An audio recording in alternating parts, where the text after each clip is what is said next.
Hello everyone. Institute of mathematical analysis में आप सभी का स्वागत है। लास्ट लेक्चर में मैंने आपको बताया था एलपी स्पेस के बारे में जब p की वैल्यू ग्रेटर इक्वल्स 1 होती थी, और आज हम फिर से एलपी स्पेस के बारे में डिस्कस करेंगे, लेकिन वो केस डिस्कस करेंगे जब p की वैल्यू 0 और 1 के बीच में लाई करे। तो क्या होता है जब p की वैल्यू 0 और 1 के बीच में लाई करता है, और डिस्टेंस मेट्रिक जो है, जो मेट्रिक फंक्शन है या फिर जो डिस्टेंस फंक्शन है, वो किस तरह से वैरी करता है। इन दोनों केसों में आज हम इसे बहुत ही डिटेल से डिस्कस करने वाले हैं, और साथ ही साथ इसका प्रूफ बहुत ही अच्छे से हम लोग डिस्कस करेंगे। तो आज का हमारा जो टॉपिक है वो एलपी स्पेस पे ही कंसंट्रेटेड रहेगा जब p की वैल्यू 0 और 1 के बीच में लाई करे। तो इस वीडियो को एंड तक देखिएगा, और साथ ही साथ अगर आप इस चैनल पर नए हैं तो चैनल को सब्सक्राइब करना ना भूलिएगा। तो बिना टाइम वेस्ट के स्टार्ट करते हैं आज के टॉपिक को। तो सबसे पहले हम इसका स्टेटमेंट देखते हैं कि कल वाले स्टेटमेंट यानी जो प्रीवियस लेक्चर का जो स्टेटमेंट था LP space when p is greater equals 1, उस वाले स्टेटमेंट और आज वाले स्टेटमेंट में क्या डिफरेंस है। तो अगर हम लाइन बाय लाइन समझें इसको, let LP be the space of all sequences x is equal to sequence xn such that summation n is equals 1 to infinity mod of xn raised power p is less than infinite where p is a positive constant। तो ये जो statement है मैंने आपको ये last lecture में भी बताया था, यानी इसमें कोई चेंजिंग नहीं आ रहा है। एलपी वहां क्या था, एलपी वहां भी क्या था, स्पेस ऑफ ऑल सीक्वेंसेस था, यहां भी स्पेस ऑफ ऑल सीक्वेंसेस है। किस तरह का सीक्वेंस है जो इस प्रॉपर्टी को सेटिस्फाई कर रहा है, यानी summation n is equals 1 to infinity mod of xn power p क्या आ रहा है, लेस देन इनफाइनाइट। और लेस देन इनफाइनाइट कहने का मतलब ये क्वांटिटी फाइनाइट आ रही है। तो ये केस जो था, ये जो कंडीशन था वो वहां भी था और ये यहां भी है। तो ये जो एलपी स्पेस है इसके जो स्टेटमेंट में कोई चेंजिंग नहीं आ रहा है। चेंज बस किस में आ रहा है, चेंज बस इस मैट्रिक में आ रहा है। Define d such that LP cross LP to R as dxy is equal to summation n is equals 1 to infinity mod of xn minus yn raised power p where p lies between 0 and 1, x is equal to sequence xn, y is equal to sequence yn belongs to lp। तो ये है हमारा distance function. तो जो distance function यहाँ है और जो डिस्टेंस फंक्शन जो मैंने आपको p ग्रेटर इक्वल्स 1 में बताया था, वो दोनों में क्या था डिफरेंस था। उसमें क्या था, उसमें भी सेम यही चीज था, लेकिन होल पावर क्या आ गया था, 1 अपॉन p आ गया था। लेकिन इसमें होल पावर 1 अपॉन p नहीं है, इसमें होल पावर क्या है, 1 है।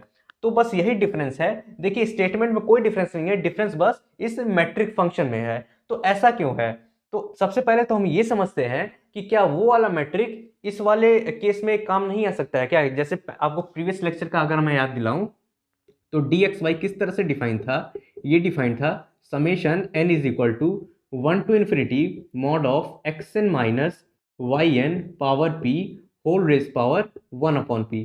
वो इस तरह से डिफाइन था। अगर हम इसे चेक करें कि क्या ये मैट्रिक इस केस में लागू नहीं हो सकता है, तो हम चेक करते हैं इसको कि ऐसा क्यों है कि ये वाला मैट्रिक इस केस में लागू नहीं हो पा रहा है। देखिए इस केस में क्या था, इस केस में था p जो है वो ग्रेटर इक्वल्स 1 है, ये प्रीवियस वाले केस में था। अब इस केस में क्या है, इस केस में ये है कि p की वैल्यू 0 और 1 के बीच में लाई करे। देखिए p क्या है, p एक पॉजिटिव कांस्टेंट है। तो पॉजिटिव कांस्टेंट कहने का मतलब कि वो 0 से बड़ा है। अब 0 से बड़ा है तो दो केस, या तो p जो है वो 0 और 1 के बीच में लाई करे, या 1 और उससे बड़ा हो जाए। तो 1 और उससे बड़ा हो गया तो मैट्रिक ये फॉर्म कर रहा है, और 0 और 1 के बीच में लाई कर रहा है तो मैट्रिक ये फॉर्म कर रहा है। तो आखिर ये मैट्रिक अलग अलग क्यों मिल रहा है, तो हम इसे चेक करते हैं। इस वाले केस को इस पे हम लगा के देखते हैं कि आखिर वायलेट क्या हो रहा है। तो देखिए p की वैल्यू क्या है, 0 और 1 के बीच में कोई भी रियल नंबर हम ले सकते हैं। तो मान लेते हैं p की वैल्यू क्या है, 0 की तरफ टेंड कर रही है। देखिए p की वैल्यू, जैसे अगर हम नंबर लाइन ड्रॉ करें, ये क्या है, ये 0 है, ये क्या है 1 है, यहाँ कहीं हम p ले रहे हैं और p को हम क्या कर रहे हैं, 0 के नजदीक लेते जा रहे हैं, यानी p जो है इस तरफ से 0 को टेंड करते जा रहा है। तो p क्या है, p जो है वो 0 के राइट में है, तो p हमेशा पॉजिटिव होगा। ओवरऑल ये वाला जो कंडीशन है p is a positive constant, ये वाला वायलेट नहीं होगा। तो p को हम मान लेते हैं वो 0 की तरफ टेंड हो रहा है। तो अब देखते हैं अब क्या हो रहा है। जब p 0 की तरफ टेंड होगा तो 1 अपॉन p कहां टेंड होगा, p जब 0 की तरफ टेंड होगा तो 1 अपॉन p 1 अपॉन 0 की तरफ टेंड होगा, और 1 अपॉन 0 क्या होता है, वो होता है इनफाइनाइट। ठीक है, तो इसमें कोई दिक्कत नहीं। अगर हम मान लेते हैं p, जैसे p की वैल्यू क्या है, 0 और 1 के बीच में कोई भी रियल नंबर है, तो हम क्या कर देते हैं कि p को मान लेते हैं कि वो 0 की तरफ टेंड कर रहा है, यानी p की वैल्यू बहुत ही छोटी है। इतनी छोटी कि हम डिस्टिंक्ट नहीं कर सकते जीरो और उस p के बीच पे। p की वैल्यू इतनी छोटी है कि हम डिस्टिंक्ट नहीं कर पा रहे हैं उस नंबर p और 0 के बीच में, तो हम मान लेते हैं p जो है वो 0 को टेंड कर रहा है। अगर p 0 को टेंड करेगा तो 1/p कहाँ टेंड करेगा, इनफाइनाइट को टेंड करेगा। अब ओवरऑल हम करते क्या है, इस p की वैल्यू और इस 1/p की वैल्यू हम इस मैट्रिक में रख के देखते हैं कि हमें मिलता क्या है। तो अगर हम इस मैट्रिक को देखें तो dxy, इस मैट्रिक को अगर हम देखते हैं तो देखिए इसका पावर क्या है, p है, और p की वैल्यू क्या है, 0 है। p की वैल्यू 0 टेंड कर रहा है, तो 0 टेंड कर रहा है तो हम यहाँ पे 0 ही पुट कर देते हैं। तो क्या आ जाएगा, मॉड ऑफ, देखिए mod of a raise power 0, देखिए ये mod of a raise power 0 क्या आ जाता है, ये आ जाता है 1। ठीक है, तो इसमें कोई दिक्कत नहीं, तो mod of a raise power 0 क्या आएगा, 1 आ जाएगा। यानी summation n is equal to 1 to infinity, ये क्या आ जाएगा, इसकी वैल्यू क्या आ जाएगी, इसकी वैल्यू आ जाएगी 1। अब होल रेस पावर 1/p क्या हो जाएगा, ये इनफाइनाइट हो जाएगा, क्योंकि अगर p 0 को टेंड कर रहा है तो 1/p इनफाइनाइट को टेंड करेगा। अब देखिए ये वैल्यू क्या आ जाएगी, ये वैल्यू आ जाएगी, देखिए 1 जो है वो इनफाइनाइट टाइम्स ऐड हो रहा है, क्योंकि समेशन लगा हुआ है n is equal to 1 to infinity.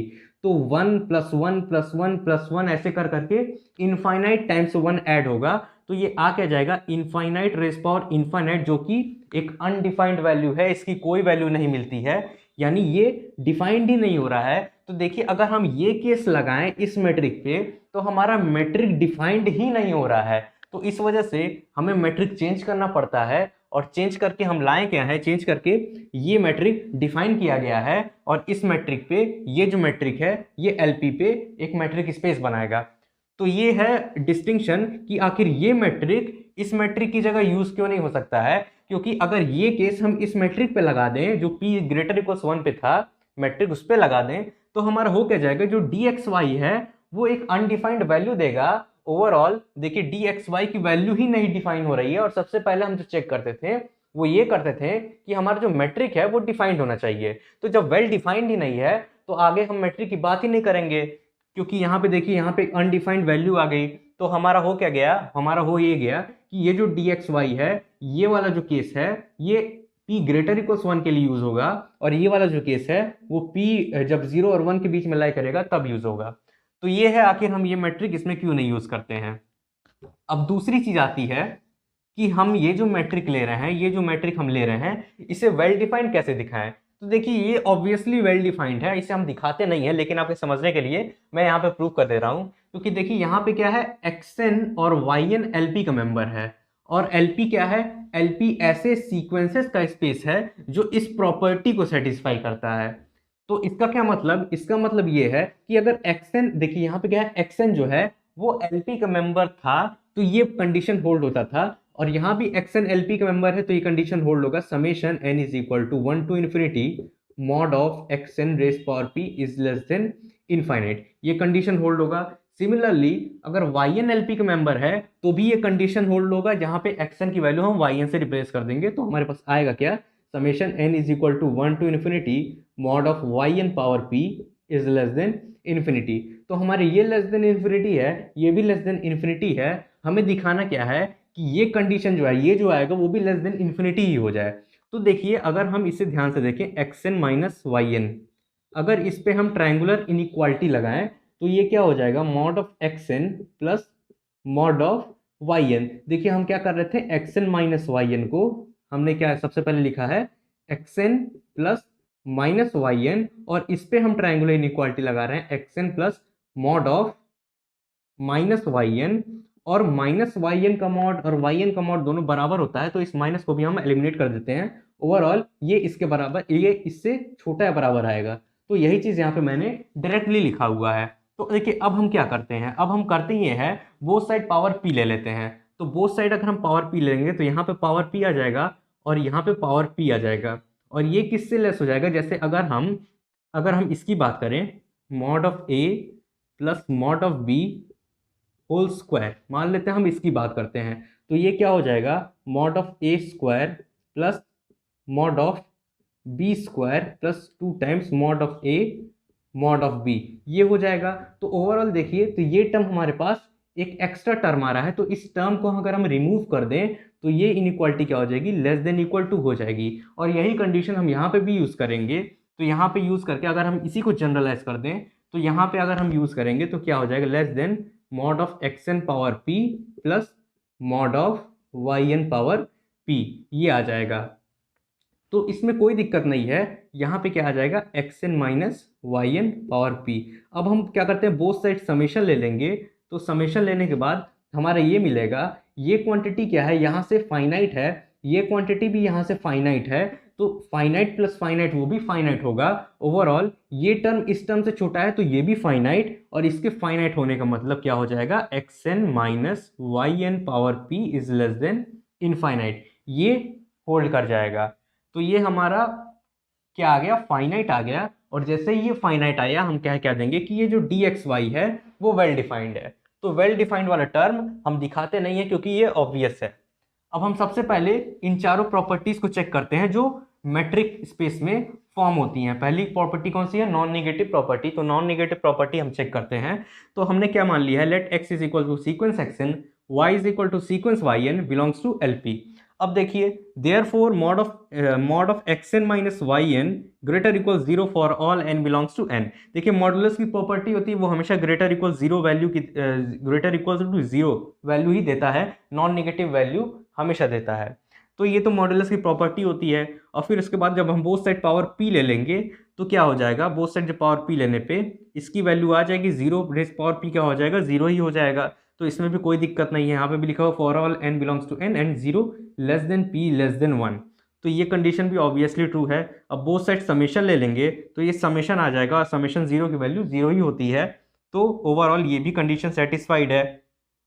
अब अगर इस कंडीशन को देखें और इस कंडीशन को देखें, दोनों कंडीशन सेम है और इसकी वैल्यू डी एक्स वाई है, तो इसकी वैल्यू यहाँ से मैंने डी एक्स वाई लिख दिया है और d x y greater equal zero. तो ये non negative condition obviously hold कर रहा है। तो पहली कंडीशन हमारी सेटिस्फाइड है। सेकंड कंडीशन देखते हैं, नल कंडीशन। तो नल कंडीशन में कह ये रहा है कि let d x y is equal to zero. देखिए नल कंडीशन में हम दिखाते क्या है, डी एक्स वाई जीरो लेके चलते हैं और दिखा देते हैं कि x is equal to y हो रहा है, और x is equal to y होता है तो हम दिखा देते हैं कि डी एक्स वाई जीरो हो रहा है। तो डी एक्स वाई जीरो लेके चलते हैं हम, तो डी एक्स वाई की वैल्यू हम यहाँ से पुट कर देते हैं, तो यहाँ पे ये आ जाएगा। और फिर हम क्या करते हैं, फिर हम समेशन को रिमूव करते हैं। तो समेशन जैसे ही रिमूव करेंगे यहाँ पे आ जाएगा for all n belongs to n, और ये टर्म को एज इट इज लिख दिया जाएगा।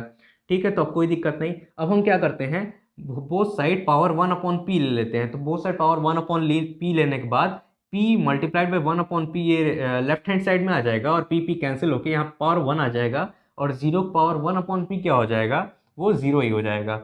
तो ओवरऑल आया क्या, mod of x n minus y is equal to zero. और ये कब होगा, जब ये देखिए mod of a is equal to zero तब होता है जब ए की वैल्यू जीरो हो जाए। तो mod of x n minus y n की वैल्यू जीरो तब होगा जब x n minus y n की वैल्यू जीरो हो जाए।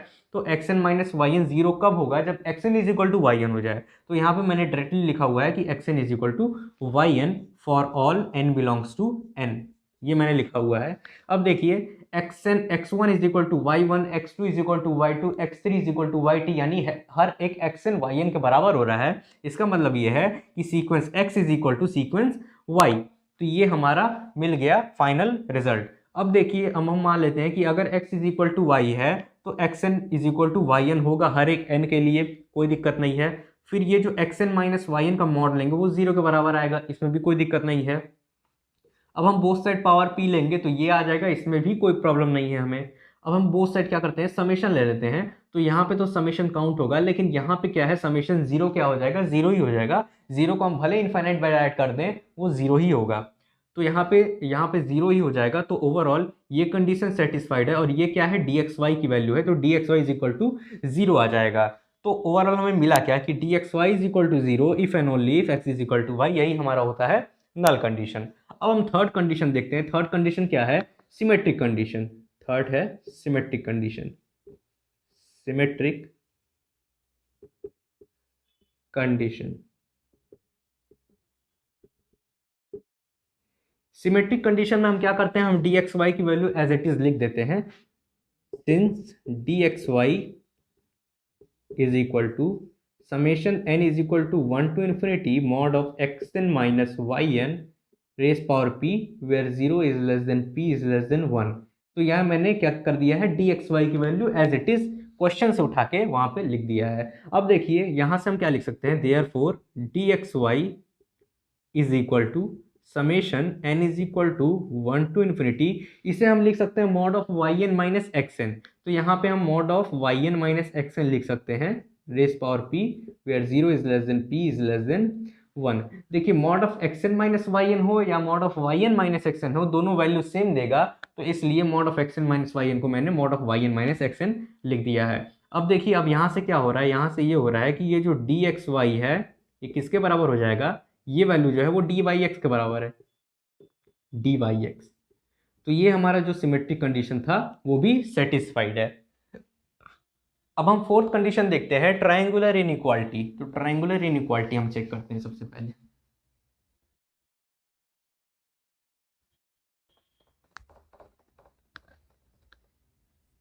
फोर्थ है triangular inequality.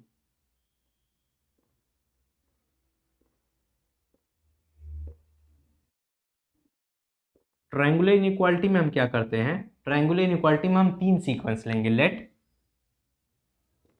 x is equal to sequence x n, y is equal to sequence y n, z is equal to sequence z n belongs to l p. मैंने क्या किया है, तीन sequence लिया है, sequence x n, sequence y n और sequence z n, इसमें l p में। अब देखते हैं, अब हम क्लियरली यहाँ से क्या लिख सकते हैं, यहाँ से हम लिख सकते हैं mod of x n minus y n, या फिर हम डायरेक्टली डी एक्स वाई लेके चलते हैं। D x y, d x y किस तरह से डिफाइंड है, ये डिफाइंड है summation n is equal to 1 to infinity mod of x n minus y n raise power p, where 0 is less than p is less than 1। इस तरह से d x Y defined है। अब क्या होगा, अब यहाँ से होगा this implies d x y is equal to summation n is equal to 1 to infinity, ये क्या हो जाएगा, mod of x n minus z n plus z n minus y n raise power p, 0 is less than p is less than 1। तो देखिए इसमें कोई दिक्कत नहीं है, मैंने क्या किया, जेड एन ऐड किया, जेड एन सब्ट्रैक्ट किया, तो ओवरऑल कैंसिल होकर यही वाला टर्म आ जाएगा, तो हम ऐसा कर सकते हैं, इसमें कोई दिक्कत नहीं है। अब इसके बाद क्या हम लोग लिख सकते हैं, इसके बाद हम इसको एक टर्म मान लेते हैं और इसको दूसरा टर्म मान लेते हैं। तो यहाँ से क्या हो जाएगा, यहाँ से देखिएगा d x y is equal to summation n is equal to 1 to infinity, यहाँ पे देखिए यहाँ पे साइन जो है वो लेस देन इक्वल टू का आ जाएगा, और ये क्या आ जाएगा, x n minus z n power p plus summation n is equal to 1 to infinity z n minus y n power p, 0 is less than p is less than 1, ये आ जाएगा। अब ये कैसे आया है, जिस तरह से मैंने आपको वेल डिफाइंड वाला कंडीशन बताया था, ये सेम उसी तरह से आया हुआ है। क्योंकि अगर हम ये देखें तो ये टर्म प्लस ये टर्म मॉड का होल पावर p है, तो ये लेस देन इक्वल टू, जैसे इसको a मान लेते हैं, इसको b मान लेते हैं, तो mod of a plus b power p is less than equal to mod of a power p plus mod of b power p। ये हमेशा कंडीशन सेटिस्फाई रहता है, p की वैल्यू चाहे कुछ भी हो। तो देखिए ये हमारा ये आ गया। अब इसके आगे हम क्या लिख सकते हैं, अभी अगर हम इसको देखें ध्यान से, d x y is less than equal to, ये टर्म किसके बराबर है, ये टर्म बराबर है डी एक्स जेड के, और ये टर्म किसके बराबर है, ये टर्म बराबर है डी जेड वाई के। तो ओवरऑल हमें यही प्रूफ करना था, और ये क्या है, ये हमारा ट्रायंगुलर इनइक्वालिटी है। तो ट्रायंगुलर इनइक्वालिटी भी सेटिस्फाई कर रहा है। तो हमें पता क्या चला, हमें पता ये चला कि अगर p की वैल्यू 0 और 1 के बीच में लाई करे तो मैट्रिक हमारा ये हो जाएगा, और इस मैट्रिक पे अगर हम LP, P, अगर हम LP, P लिख दें, सॉरी LP, D लिख दें, तो ये क्या बनाएगा, ये एक मैट्रिक स्पेस बनाएगा, और इसे हम कहेंगे क्या, इसे हम कहेंगे LP मैट्रिक स्पेस। तो ये था हमारा आज का प्रूफ। होप आप लोग को समझ में आया होगा, आपको वीडियो अच्छा लगा होगा। तो अगर आपको वीडियो पसंद आता है तो इस वीडियो को लाइक करें, शेयर करें, और अगर आप इस चैनल पर नए हैं तो चैनल को सब्सक्राइब करना ना भूलें।